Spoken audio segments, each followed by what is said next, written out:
My wife cheating on our 10-year anniversary. Yesterday was supposed to be a special day, our 10-year wedding anniversary. I had made plans to surprise my wife, Megan. She's been extremely busy with a major project these past few months. For about the last 4 weeks, she's been putting in extra hours, staying late, and going in early, all to meet the project deadline. This is a huge opportunity for her career. I work in construction. With all the rain we've had lately, our work hours have been crazy. We're trying to make up for the time we lost. So on nice days, I work 12 hours or even a bit longer. If it's raining when I wake up, I don't go in. Sometimes we get sent home during the day if the rain makes it too dangerous. When that happens, I usually go to the gym for an hour or two. On Thursday, we started work at 6 a.m. Then, around mid-morning, it started to rain heavily, and we were sent home. I went to the gym as usual but cut the workout short and decided to head downtown to see Megan. I stopped to buy some flowers, thinking I'd give them to her, and maybe make plans for dinner that night if she had the time. We really hadn't seen much of each other this week. I went to bed around 9 p.m. the night before, and she still wasn't home. She had called earlier to say she was working late, which has been common for the past month. I got to her building at about 12:30. Nicole was at the reception desk. I told her I was later than I wanted, and asked if she could put the flowers on Megan's desk. She said, "I don't think they went to lunch yet. Why not drop them off yourself?" She buzzed the door to let me into the office area. The place was really quiet and empty. I walked to Megan's office. The door was closed. Usually, I just walk in unless the receptionist tells me she's in a meeting. So I opened the door, and what I saw just shattered my heart. There was a guy standing behind her, nuzzling her neck, and she was reaching back over his head. She was giggling and saying, "We got to get this done." I felt like I'd been punched in the gut. I slammed the flowers down on the desk and said, "Happy anniversary," and walked out. I didn't even listen to what she said. I just walked past Nicole, said goodbye, and left. I made it to the elevators and out of the building. Then my phone started ringing. I cried my eyes out all the way home. When I got home, I went into the garage, pulled out my camping gear from the rafters, and just took off. I drove about 2 hours to a state park. I didn't know what else to do. I just needed to get away. I hiked a trail that we had been on before. It was about a 3-hour hike. I don't drink much, so I didn't have any alcohol with me. I just sat there thinking. Looking back, I'm actually glad I was in a rush. Normally, I bring a .45 caliber gun with me when I camp because there are black bears in the area. They usually scare off, but they can get aggressive if they're hungry or if there are cubs around. The way I was feeling, I might have done something stupid with that gun. My phone was ringing nonstop from Megan, so I turned it off. I left the park to get some reception and turned it on. I saw that my good friend had called. I called him back. He said Megan had called him to check on me and make sure I didn't do anything crazy. We talked a bit, and I told him I needed to think this through and that I'd catch up with him on Friday. While I was sitting there thinking, I started to go over our marriage from the very beginning, trying to figure out what I might have missed. We come from such different backgrounds. My grandfather raised me with my mom. He taught me so many things about life. He had a saying for everything.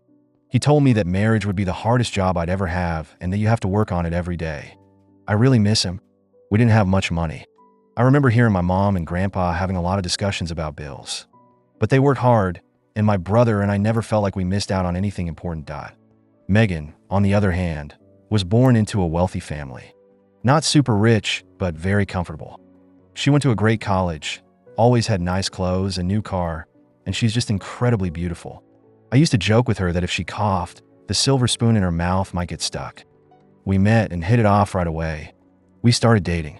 I was always amazed that a woman like her would be interested in me. We dated for a long time before she told me about her parents and her lifestyle.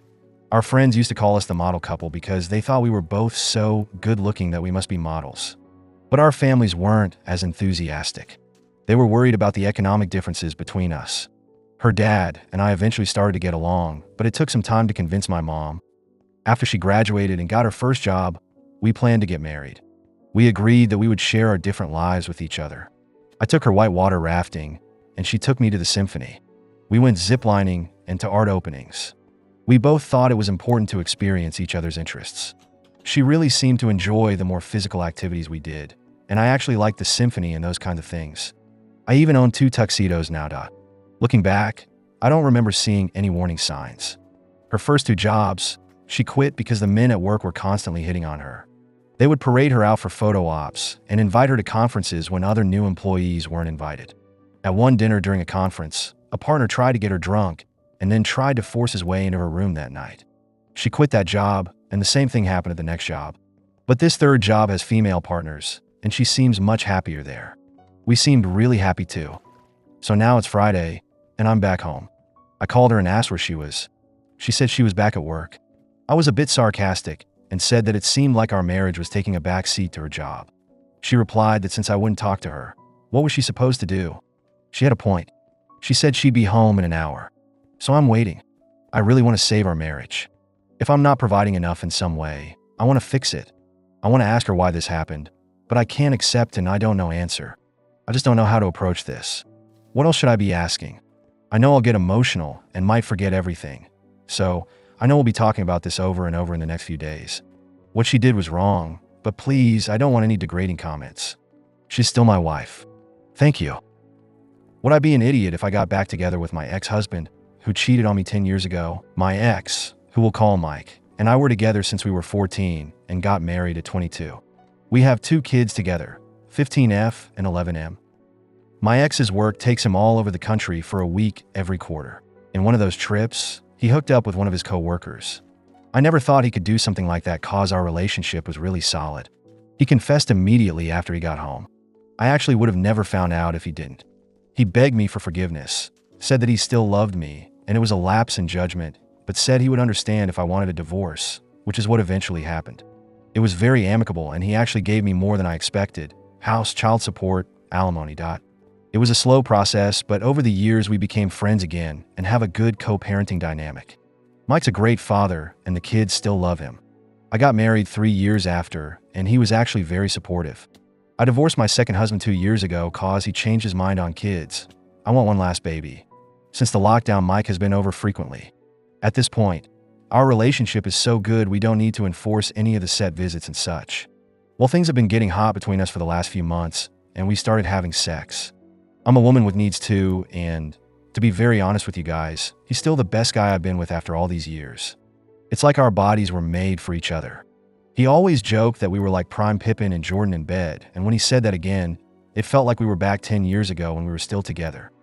It was supposed to be just physical, but here we are. Just a few hours ago, he brought up the idea of us getting back together. He gave me the most genuine speech about how stupid he was the night he cheated and how he never stopped loving me in the last 10 years. I was speechless and couldn't say anything, so he just gave me his usual toothy smile and said, "It's okay, I'll wait," before driving home.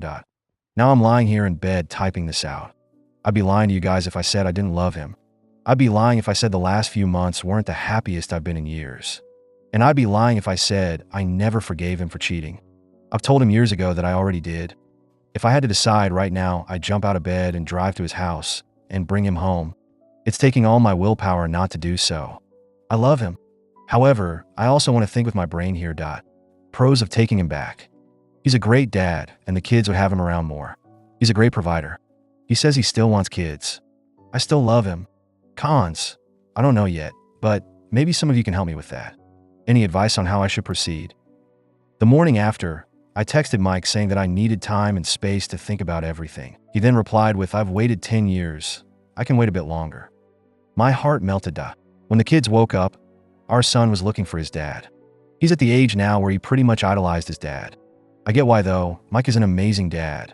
Our daughter gave me the stink eye all morning. After lunch, when our son was in his room playing video games, my daughter confronted me about Mike. She basically said how she knew there was something going on. Guess we're not that sneaky, and that she didn't want our fighting to affect their lives. She thought we were fighting. Now, the divorce affected her, but not as badly as expected. We made sure to get her counseling immediately after and made extra sure her life was as normal as possible. I'm not going to delude myself and think she wasn't hurt by it, but I'm pretty confident in saying we dealt with it pretty well, or as well as we could. I then had the conversation about how we weren't fighting, but quite the opposite. We were thinking about getting back together. She thought about it for a while and said she was happy for us and hoped it was forever this time. The next day, I dropped my kids off at my parents' house so I could talk to Mike at his place. We had a long talk about how we felt about each other, what we plan to do about it going forward, and, as many of you suggested, what he planned to do next time we hit a rough patch, especially since we plan on having a third kid. He told me that the night he cheated still haunted him 10 years later. He told me how it wasn't worth it one bit and how it was the biggest mistake of his life. He said that if ever we hit a rough patch again, we would talk about it like adults.